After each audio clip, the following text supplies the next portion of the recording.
Look, reader, a Louisiana back road at first light. A gray Ford slows for a farmer's truck. Then the birds scatter and the road goes still. 80 years this clipping waited in my files. Tonight, it's the front page, but the front page can wait. First, how two kids outran a nation and who really stopped them. 1932, West Dallas, Texas. A slum of tin roofs and empty flour tins. Her name was Bonnie Parker, a waitress who wrote poems in a nickel notebook. His was Clyde Barrow, a boy the law had already worked over. They met, and that was that. She'd follow him anywhere, even here. You have to see the world that made them. The Depression had gutted the West. Banks foreclosed on farms by the thousand, and men who'd lost everything cheered anyone who hit a bank back.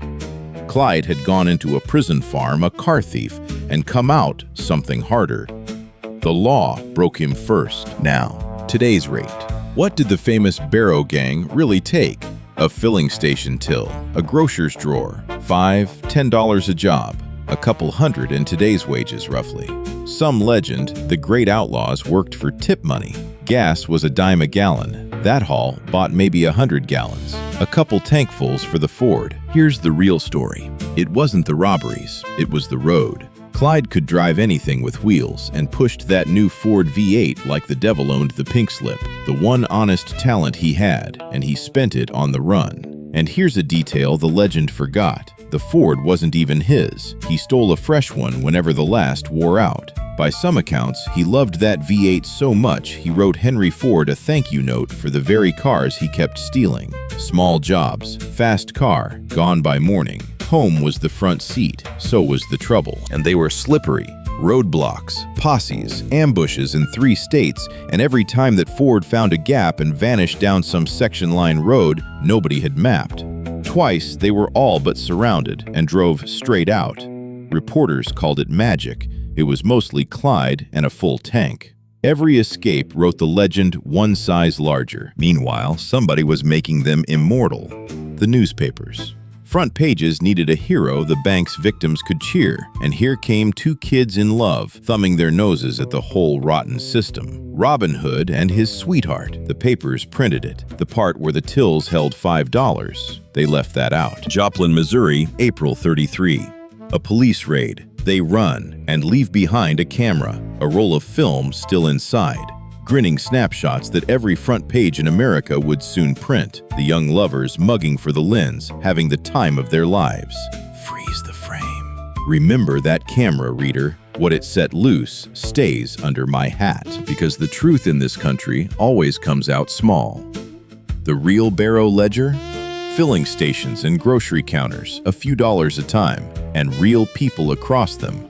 A butcher, a clerk, a young lawman or two. That ran on page 14 in 6-point type. Page 1 kept the Robin Hood. Clipping 1, 33. Barrow gang strikes again, vanishes. For close to 2 years, they ran a loop across a half-dozen states, Texas to the Midwest and back. Always the car, always gone by morning. Lawmen filed reports on a couple that was 3 states away before the ink dried. Clipping 2, 34. Raid on Eastham, convicts freed. January 16th. Clyde came back to the prison farm that had broken him as a boy and broke 5 men out through the front. It wasn't for money. It was a score to settle, and it humiliated the whole state of Texas. Understand him, and the rest makes sense. Clyde didn't want a fortune. He wanted to burn Eastham to the ground. That prison farm broke boys and called it labor, and now one of its boys had made the state look small. After Eastham, they didn't want him caught. They wanted him stopped. Clipping 3, 34. Texas puts a hunter on the road.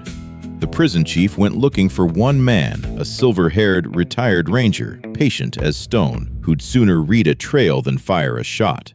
He took the job on one condition: no arrest. Just the end of it. His name was Frank Hamer.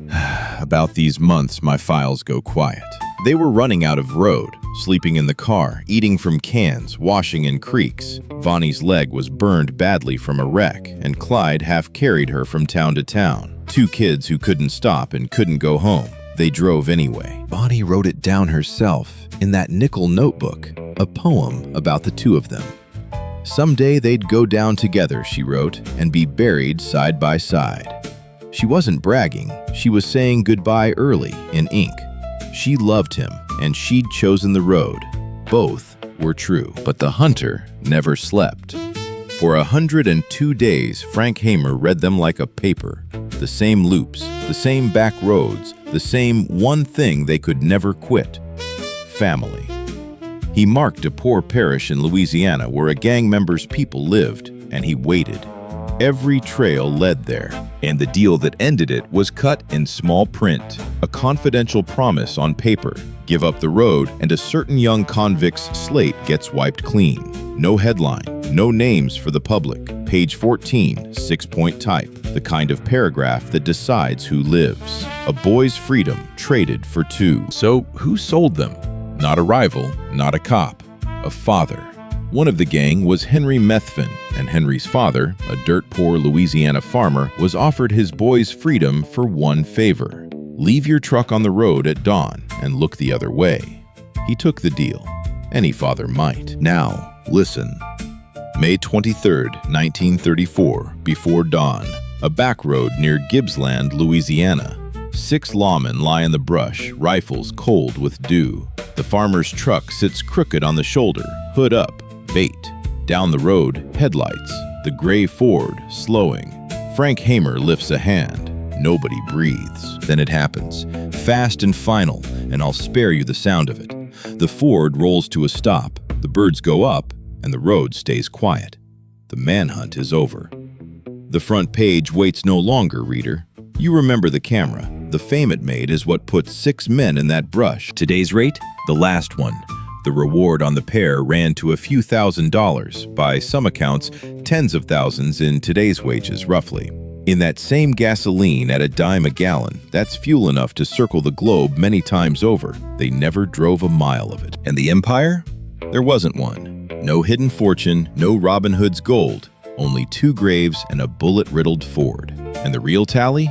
By most accounts, the gang left 9 people dead across those months, most of them lawmen who'd only to work, and not a single dollar of any holdup ever reached a hungry family. Some Robin Hood. He robbed the small and left the poor exactly as he found them. The legend, though, paid for decades, and the truth finally climbed off page 14 onto page 1. They were small and hunted and human. The papers sold it either way. Here's the verdict from the night desk. They robbed, and people paid for it, and the era they chose kept every one of its promises. The road they loved took the fare in full. Bonnie asked to lie beside Clyde. Her mother said no. 2 kids, 2 graves, a city apart. Ink dries, reader. Legends don't. One stray camera proved it. In the next edition, a farm boy the papers crowned pretty boy who robbed for the neighbors who hid him and ran until a cornfield ran out. Subscribe. Your copy's already being set. This edition is put to bed.